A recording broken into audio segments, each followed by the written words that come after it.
Happy Saturday to all my people, and welcome to Stoniecast number 98 and season 3, episode number 30 of Thoughts and Hunches, making money in bunches and sucker punches. Your boy Stoney's back for the 98th time, and I'd like to welcome all of my fellow hoodlums, lowlifes, cheats, scumbags, hustlers, altar boys with unhealthy relationships with their priests, foul-mouthed, raging alcoholics with abusive language, fienders, and degenerates. If you're new to the show, hey, you probably fit into one or more of those categories, so welcome. And make sure to hit the subscribe button down here in the lower right-hand corner to make sure you can get notified every time I put out a new video. To spread the word is easy. Just tell other scumbags to go to YouTube and enter hashtag Stoney's Winners. That's all. That's not STONEY, but it's STONIES, just like it says down here in the bottom left-hand corner right next to my picture. That'll take you directly to my page. Now, before we get to the picks, I have some programming notes pretty quick. Saturday and Sunday, today and tomorrow, we have 8 NCAA games each day with totals.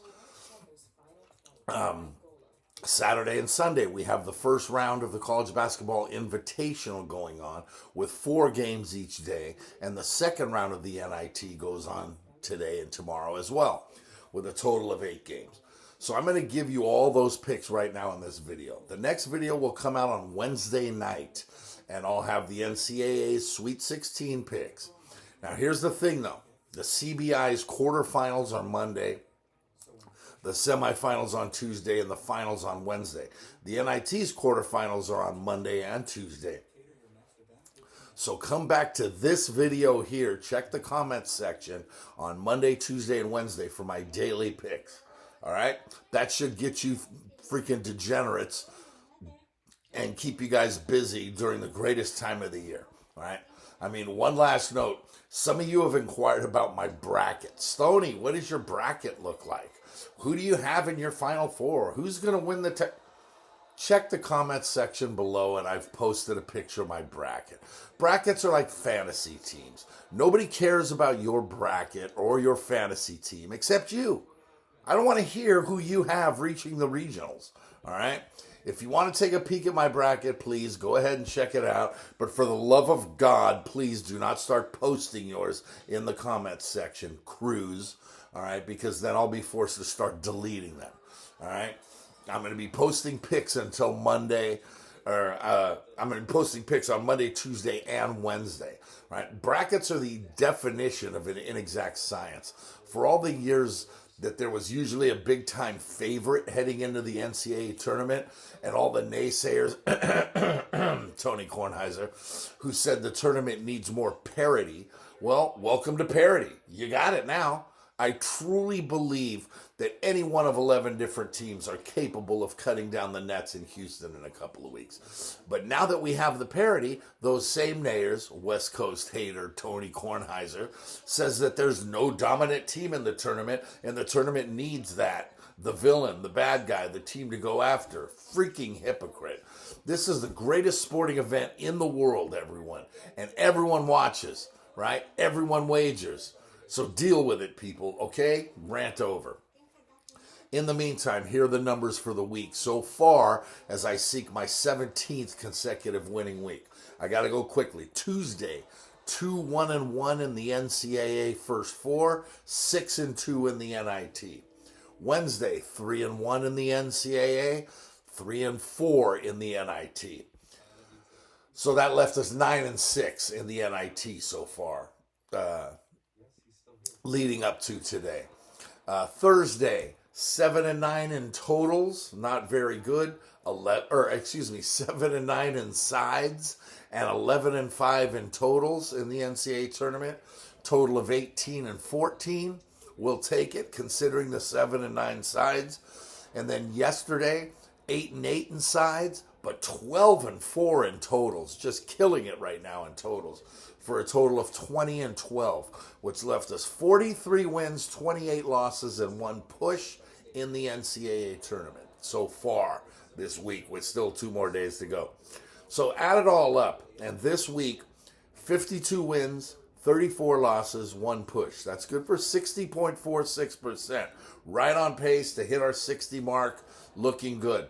NCAA postseason now, if you include last week's conference week or conference championship week, which really cost us in our bid to hit 60% overall. 104 wins, 79 losses, 1 push, good for 56.83%. We'll absolutely take it. There's nothing wrong with it. And overall, every pick that I've given you in all 29 episodes so far, 746 wins, 507 losses, and 13 pushes. Good for 59.54%, hovering around 60, but it's really going to take some massive doing to get over 60% on the season. You're welcome, though. Once again, let me remind you that all of these picks are 100% free from me to you, and we've done some serious bankroll building this season, right? In giving you 1,253 picks, right? 1,253 picks for free. Now it's time to continue on my push to 60% overall and 17th straight winning week. Let's get it going tomorrow in the second round of the NCAA tournament. Today, second round of the NCAA tournament. And we'll head to Orlando, South Region, 12:10 p.m. And as much as I like San Diego State to advance, which I think they will, Furman catching 5.5 seems like the play here. After their thrilling come-from-behind win over Virginia in round 1 on Thursday, I'll also take the under, 138.5 here. 2:40 p.m. East Region, also in Orlando, and a half hour after SDSU Furman. We have what looks like a great matchup as Duke is 3.5-point chalk over Tennessee. If this game were played 2 months ago, Tennessee would cruise. If this game were played last month, Duke would cruise. With Zakai Ziegler on the shelf and done with a torn ACL, Tennessee's undermanned, but I still like the Vols here. Duke is the trendy pick because of the way they cruise through the ACC tournament, but I'm on the Vols here. So give me them plus the 3.5 on the money line as well, to go along with the under, and this has defensive battle written all over it. West Region, 5:15 p.m. in Des Moines. The region's top seed and defending national champion Kansas is a 3.5-point favorite over Arkansas. KU cruised over Howard while Arkansas physically beat up Illinois 2 days ago. Jayhawks head coach Bill Self is still recovering from a heart procedure, and while he missed the opener on Thursday, he's still questionable as to whether or not he'll be on the sidelines today. While I have KU going to the Elite Eight in my bracket, I've already told you that brackets don't mean shit for degenerates like us who bet every game. So I'm going to take Arkansas because the defending champ has not reached the Sweet 16 in 9 years, and Eric Musselman's Hogs always seem to make deep runs. So give me the Razorbacks on the money line as well to go along with another under at 143.5. South Region, 6:10 p.m. at the Golden One Center in Sacramento. We have a battle of the Tigers as 7th-seeded Missouri is a 6.5-point favorite over 15-seed Princeton. We all saw Princeton knock out Arizona a couple days ago, and Princeton is nice. They can run, they don't turn the ball over, and they can shoot out the lights. Mizzou, though, is on a different level of running and gunning, and they've been doing it all season. I like what Princeton has done, but their season ends today as Mizzou takes it to them and gets the cover to go along with another under. Yeah, both teams can score, but 80-70? Nope. That's 4 games and 4 unders. Midwest Region, 7:10 p.m. in Birmingham. Top-seeded Houston is a 5.5-point favorite over number 9 Auburn with the total set at 131.5. Houston beat up Northern Kentucky while Auburn took out Iowa 2 days ago. Auburn has experience in these situations, and Bruce Pearl's one of the best coaches around. The same can be said of top-seeded H-Town, though. Kelvin Sampson has been there and done that, but he's got a banged-up backcourt right now with point guard Jamal Sheed dealing with a hyperextended knee, which he played through the other night, and All-American guard Marcus Sasser's groin, which has limited him to only 1/2 before shutting it down on Thursday, and he hasn't practiced since then. It's because of this that I'm going to take Auburn. Though I still like Houston and think that they're going to squeak this one out, I'm going to take the points and another under because of both schools' top-notch defensive prowess. You just can't ignore that. Midwest region in Des Moines, 7:45 p.m. Second-seeded Texas is a 5.5-point chalk over 10th-seeded Penn State with a total of 139.5. Both schools cruised on Thursday with Texas taking out Colgate and Penn State thumping Texas A&M. Penn State clearly has the hot hand as they rode it all the way to the Big Ten title game and didn't stop firing threes in their win over A&M. Texas, though, presents a whole different set of problems with size, speed, and athleticism. Penn State has been nice and will play with Texas for a while, but the Longhorns will pull away late, get the cover, and hit the over. West Region, 8:40 p.m. in Sacktown. Number 2 seed UCLA is the 7.5-point chalk over 10th seeded Northwestern with the total at 127.5. Northwestern outlasted Boise State while UCLA shot out of a cannon and cruised to an easy one over NC Asheville. Northwestern is tough, gritty, and shoots the three very well, but UCLA is so well balanced with freshmen that can run and seniors who control the pace. I learned my lesson by going against my Bruins on Thursday and won't be making that mistake again. UCLA was the most impressive team in the first round out of all the teams. And while they won't win this one by more than 30 like they did on Thursday, they will win by double digits and move on to the Sweet 16 and hitting the over along the way, which is rare. The Saturday night degenerate special is in the South region at 9:40 p.m. in Birmingham. Top-seeded Alabama has basically a home game. They're an 8.5-point favorite over number 8 Maryland with the total set at 144. Bama beat up Texas A&M Corpus Christi, and Maryland survived a near buzzer beater in beating West Virginia 2 days ago. The big question in this one is the health of superstar Brandon Miller for Alabama, whose groin has had him limited. He's going to play, make no mistake about it, but it's the others for the Tide that are going to need to step up against a tough Maryland team that can match Bama in running and gunning. I think Bama advances, but the Terps get the cover, possibly through the back door late, as this game also hits the over. So now let's move on to college basketball invitational first round. All games today, Saturday, starting 11 a.m. Give me South Carolina Upstate plus 11 versus Indiana State. 1:30 p.m. I like Southern Utah minus 8 over North Alabama. 4 p.m. I'm on San Jose State minus 9 over Southern Indiana. Yeah. 6:30 p.m. Give me Western Carolina plus 6.5 versus Charlotte. NIT also today, second round, 2 games. Noon, give me Vanderbilt minus 2 over Michigan. And 2 p.m., give me Hofstra plus 1.5 versus Cincinnati. Those are my plays for Saturday. That's 22 of them. That'll really get us going. And oh yeah, there's plenty more to go on Sunday tomorrow. So let's get right to them. Starting with the NCAA tournament in the Midwest region at 12:10 p.m. in Greensboro. And it's number 3 Xavier minus 4.5 versus 11th seeded Pittsburgh. Xavier struggled with, but ultimately outlasted Kennesaw State yesterday, and Pittsburgh parlayed a first 4 win over Mississippi State into another win over Iowa State in what was clearly the ugliest game of the tournament so far. Pitt is battle-tested, and now has their 3rd game this week against a Sean Miller coach squad that is very deep. I like Xavier's depth here to improve after struggling to put away Kennesaw State. That really came out wrong. After Pitt was struggling to put away Kennesaw State. Give me the Musketeers in the under. A half hour after Xavier and Pitt wrap up, also in Greensboro, in the East region, Kentucky's a 1-point favorite over Kansas State, and the total's 146.5. Neither team was really tested yesterday as Kentucky knocked off Providence and K-State took out Montana State. UK has been very un-UK-like this season and has been hit or miss all season long. While K-State has dealt with the best conference in the land on a nightly basis, In the Battle of the Wildcats, I got to take K-State here on the money line to deliver and hit the under as well.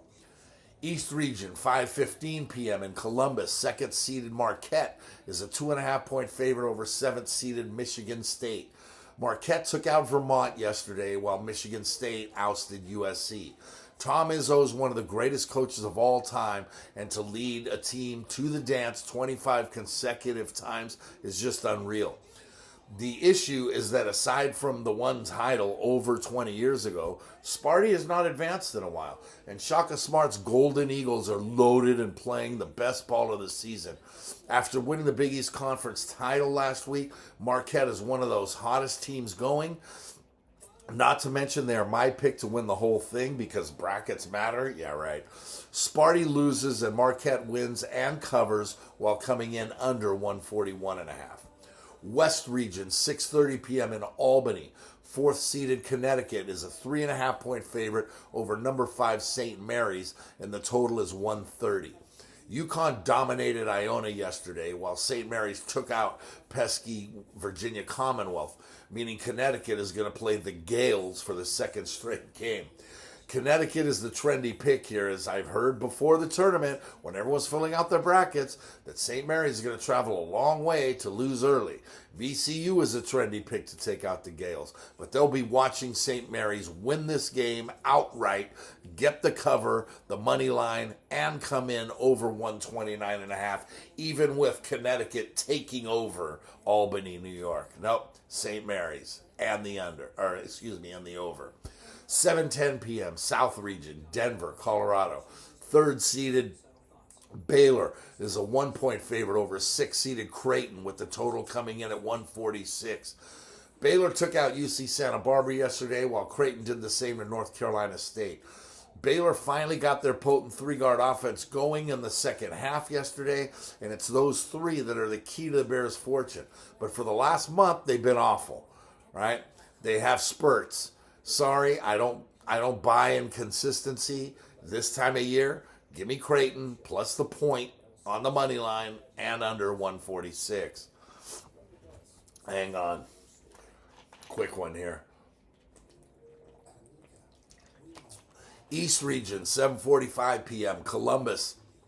Number 9, Florida Atlantic is a huge 12.5-point favorite over number 16, Fairleigh Dickinson, and the total is 149.5. Yes, I said number 16 seed Fairleigh Dickinson. FDU shocked the planet by knocking off Purdue yesterday, and Florida Atlantic came from behind and had a first-class seat to a monumental meltdown by Memphis.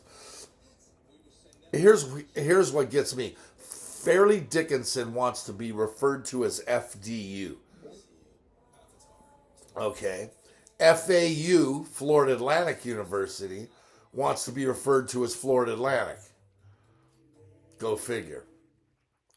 Memphis completely shat all over themselves in handing the game over, personally handing the game to Florida Atlantic.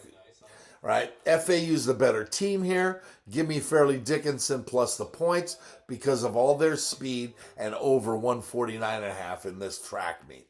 Midwest Region, 8:40 p.m. in Albany. A very good matchup as fourth-seeded Indiana as a 1-point favorite over fifth-seeded Miami, and the total at 146.5. Miami outlasted pesky Drake yesterday, and Indiana took down Kent State. Miami's backcourt is one of the best in the nation, but in order to win this one, Isaiah Wong has to be better than he was yesterday. Very simple. Indiana is probably the best player in the nation in Trace Jackson Davis, and he was on full display against Kent State. Please, give me the Hoosiers and the under. Have to. 9:40 p.m. West Region in Denver. Third-seeded Gonzaga is a 4.5-point chalk over sixth-seeded TCU, and the total is set at 157. Gonzaga beat up Grand Canyon, and TCU scored with 1 second left to take out Arizona State last night. This one has all the makings of another track meet with two teams that love to score, but I'm going to roll with TCU in the under as their defense will be just enough to keep the Zags from reaching the 80s. College basketball, that's it. That's it for college NCAA tournament for today and tomorrow. College basketball invitational, more first round matchups tomorrow on Sunday. 11 a.m., give me Eastern Kentucky, -1 versus Cleveland State. 1:30 p.m., give me Duquesne, -5.5 over Rice. 4 p.m., I'm on Tarleton State, -1 versus Radford. Yes, I heard myself say I'm on Tarleton State. Fantastic. 6:30 p.m., Milwaukee, +2.5 over Stetson. Moving on to the NIT second round, also tomorrow. Noon, Liberty, +2 over Wisconsin. 2 p.m., Eastern Washington, +12.5 over Oklahoma State. 3 p.m., UAB, -14.5 versus Morehead State. 4 p.m., North Texas, -5 over Sam Houston State. 7:30 p.m., Central Florida, +5.5 versus Oregon. And 9:30 p.m., degenerate special tomorrow night, Colorado, -4.5 versus Utah Valley. So that's 26 plays for Sunday. Add that to the 22 I gave you for Saturday. That's just a mere 48 plays for the next 2 days. Add those to the 87 plays I've already given you this week. And that's a grand total of 135 plays this week. Wow. Yep. It's this time of year. What are you going to do? 80 wins is right at 60%. So that's what we're going to be shooting for. Considering I've already hit 52 games at a 60% clip this week, right? We should get there. Remember to not just focus on the NCAA tournament, but also the NIT and the CBI, where there's certainly value out there, right? Don't just, NCAA, nobody's watching that. There's value, so take advantage, right? Make sure to check back in the comments section of the video on Monday, Tuesday, and Wednesday for more NIT and CBI picks to start next week. Next video will be posted Wednesday night, so make sure to remember that if you want to win big, you got to bet big. You can't go broke taking a profit. Scared money don't make money. To me, the action is the juice. There's money on the streets that can't be ignored. And finally, good luck to you.